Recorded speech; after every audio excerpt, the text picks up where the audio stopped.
అందరికీ నమస్కారం అండి. ఈసారి వీడియోలో ఒక మంచి సినిమా గురించి మాట్లాడుకుందామండి. అక్కినేని నాగేశ్వరరావు గారు నటించిన 'ప్రసాద్ ఆర్ట్ పిక్చర్స్' వారి 'పల్లెటూరి బావ' ఈ చిత్ర విశేషాలు చూద్దామండి. ఈ చిత్రం విడుదలై నేటికి 53 సంవత్సరాలయింది. ఆగస్టు 15, 1973లో విడుదలైంది మొట్టమొదటిగా ఈ చిత్రం. ఈ చిత్రానికి మూలాధారం తమిళ చిత్రం 'పట్టికాడ పట్టణమా'. శివాజీ గణేశన్, జయలలిత నటించారండి ఒరిజినల్ సినిమాలో. ఈ తెలుగు సినిమాలో అక్కినేని నాగేశ్వరరావు గారి పక్కన కథానాయిక లక్ష్మి, ఇంకో ముఖ్య పాత్రలో శోభమ్మ కనిపిస్తారు. నిర్మాణ సంస్థ అక్కినేని స్వంత సంస్థ లాంటి ప్రసాద్ ఆర్ట్ పిక్చర్స్. నిర్మాత ఏవి సుబ్బారావు, దర్శకుడు కె ప్రత్యేగాత్మ, సంగీత దర్శకుడు తాతినేని చలపతిరావు, ఛాయాగ్రహణం పిఎస్ సెల్వరాజు. ఈ చిత్రం 100 రోజుల చిత్రంగా నిలిచిందండి. ఒక కేంద్రంలోనూ 2 కేంద్రంలోనూ 100 రోజులు పూర్తి చేసుకున్న చిత్రంగా చెప్పుకోవాలి ఈ చిత్రాన్ని. చాలా సరదాగా ఉంటుంది సినిమా. చిత్రంలో ముఖ్య పాత్రలు, పాత్రధారులు చూసుకుంటే అక్కినేని పాత్ర పేరు ఈ చిత్రంలో ఏడుకొండలు.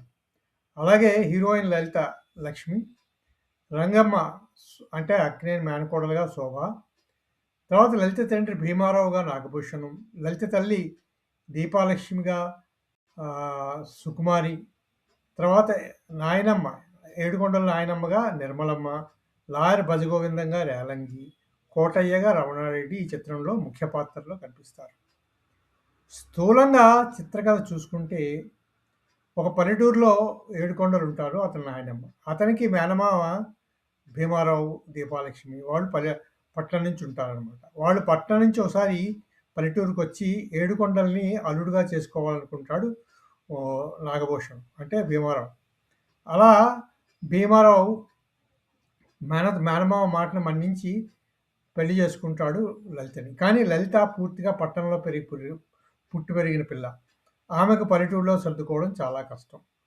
అలా వారిద్దరి మధ్య భేదాభిప్రాయాలు వస్తాయి. ఎందుకంటే ఒకసారి తన ఇంట్లో ఆమె తన ఫ్రెండ్స్తో పార్టీ పెడుతుంది. ఆ పార్టీలో ఇష్టం వచ్చినట్టు అందరూ గెంతుతూ ఉంటే చేయి చేసుకుంటాడు ఏడుకొండలు. దాంతో ఆవిడ పట్టణం వెళ్ళిపోతుంది.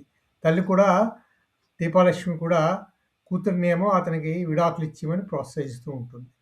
ఆ సమయంలో మళ్ళీ ఏడుకొండలు ఎలా తన భార్యకి బుద్ధి చెప్పి మళ్ళీ తనతో పాటు పల్లెటూరు తీసుకొస్తాడు అన్నది మిగిలిన చిత్రం అనమాట.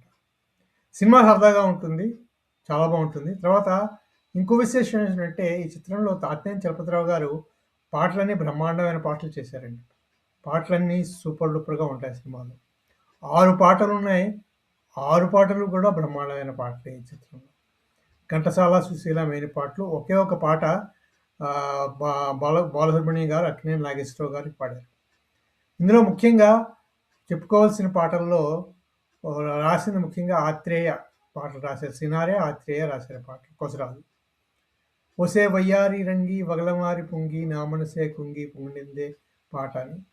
తర్వాత ఏ బావయ్య పిలక బావయ్య నీ చిలకమ్మ పిలిచింది, తెలివి ఒకటి సొమ్మంటే తెలివి తక్కువ దద్దమ్మ సొమ్ము మనది, తర్వాత మురిపించే గువ్వల్లారా ముద్దు ముద్దు గువ్వల్లారా చెప్పన. ఈ పాటలో అయితే నాగేశ్వరరావు గారు రాక్ అండ్ రోల్ డ్యాన్స్ కూడా చేస్తూ ఉంటారు ఈ పాటలో అనమాట. తర్వాత ఇంకో పాట బాలుగారు పాడారు. ఈ పాట చాలా బాగుంటుంది. సరబ సరబ అసరబ సరబ అసరబ దసరదా ఆడుకో. ఈ పాట చాలా చాలా బాగుంటుంది. ఇంకోటేమో ఎటు చూసినా అందమే ఎటు చూసినా ఆనందమే చూసి, ఇదనమాట అండి. అదే ఒసే వయ్యారి రంగు ఒక మామూలు పాట, తర్వాత ఒక ట్రాజిడీ పాటలా కూడా ఉంటుంది అనమాట. అది 2 సార్లు వస్తుందనమాట.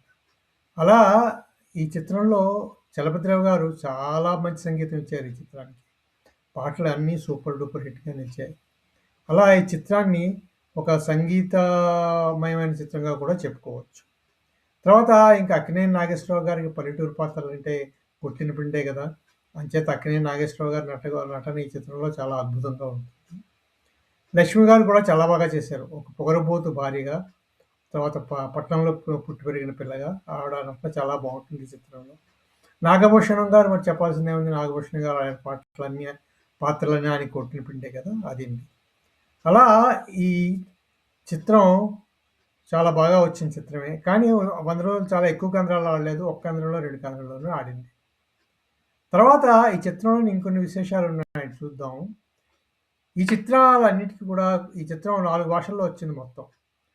ఈ చిత్రానికి మూలాధారం చూసుకుంటే విలియం షేక్స్పియర్ రాసిన ద టేమింగ్ ఆఫ్ ద ష్రూ అనే నాటకం ఈ చిత్రానికి మూలాధారంగా చెప్పుకోవాలి ఈ సినిమాకి.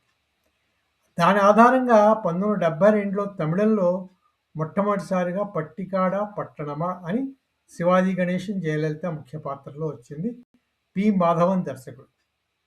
ఆ తర్వాత 1973లోనే తెలుగులో తీశారు.